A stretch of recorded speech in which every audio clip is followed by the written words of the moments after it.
I'm fascinated by the concept of presence, even if for no other reason than we seem to have trouble defining it, at least have trouble defining it without somehow re-incurring it by saying, well, you know, when someone's just fully present. We know it very well by what it's not, as Amy Cuddy points out in her book called Presence, but we're still left with this question, how do you get it? I think that one of the ways that we go about it is incomplete, but the red thread can help you round out the picture and then be more fully present. I'm Tamsen Webster of tamsenwebster.com, and this is Find the Red Thread.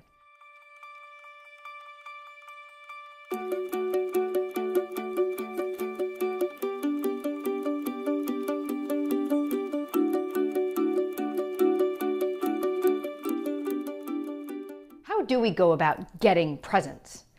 Well, to answer that question, we have to understand the question in and of itself is leading us astray. Because presence isn't a thing. It's not a thing we can go get. It's the product of other things. Presence is like a rainbow. So think about a rainbow. We can see it, it's beautiful, it's out there, and we can't ever touch it. We can go and go and go and go and go towards it, but it always stays just so far out of reach. And that's because while it's magical and mysterious when we're little kids, when we're older, we understand that a rainbow happens when there's water vapor in the air and light to reflect off of it. And that means that as unfun as that sounds, it means that we have the power in our hands to go create our own rainbows whenever we want. Think about a hot summer day and you're spraying a garden hose and you can see the rainbow in the water. The same thing is true with presence. We just have to understand what the components are. And the easiest way to do that is to show you. Who's ready for physics? Yay! Okay, maybe it's just me, but what I'm here with is a tuning fork. A tuning fork is a piece of metal that looks like a long U with a post at the bottom of it, and it's tuned to play a certain note. If I strike it, it'll play that note. Maybe not loudly, so let me hold it up to my microphone. Now, what does this mean for us in presence? Well, these are the first couple of components we need. One is you're the tuning fork, and the second is the note that we play. I'm going to suggest that that's the red thread, either of you or of a particular message that you're trying to spread. Now, you already see the problem. Just, hey, I've got a message. Hey, I've got this thing that I'm all about. It's not very loud. How can we have presence if nobody can hear it? So we need something else. Now, the other thing we need is a resonating box. This box is the equivalent of, let's say, how you get your message out there. Maybe it's a talk, maybe it's marketing, maybe it's a book or blog posts or content.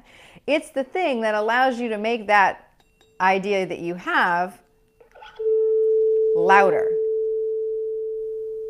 So it can be tempting to think that we have everything we need right now to get our message out into the world, but this is incomplete. And how is it incomplete? Well, it is incomplete because of this.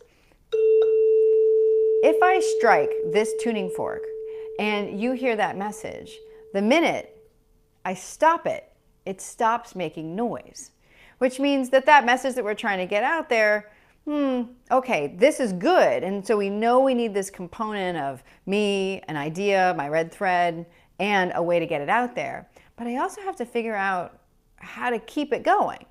And to do that, we need an audience. So now I have two tuning forks. I still have this one, which is you and everything you're about, your red thread and how you're showing it and getting it out to the world. And there's the same set exists for your audience, your customers, the market.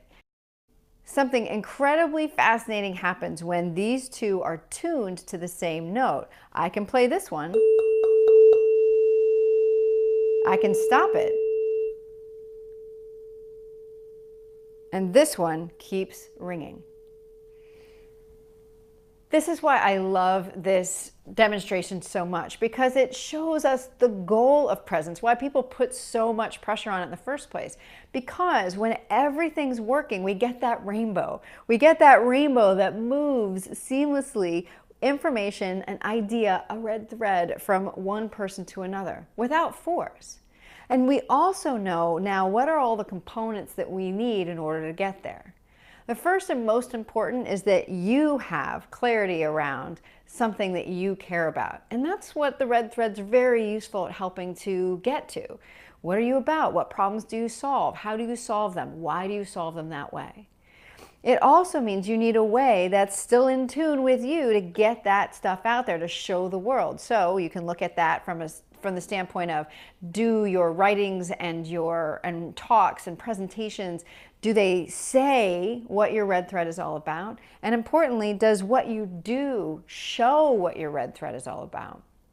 It also shows that we need to be aware always about how our red thread ties to other people's. And we need to be thoughtful about, how can I frame the change, the message that I want through the lens of somebody else's red thread.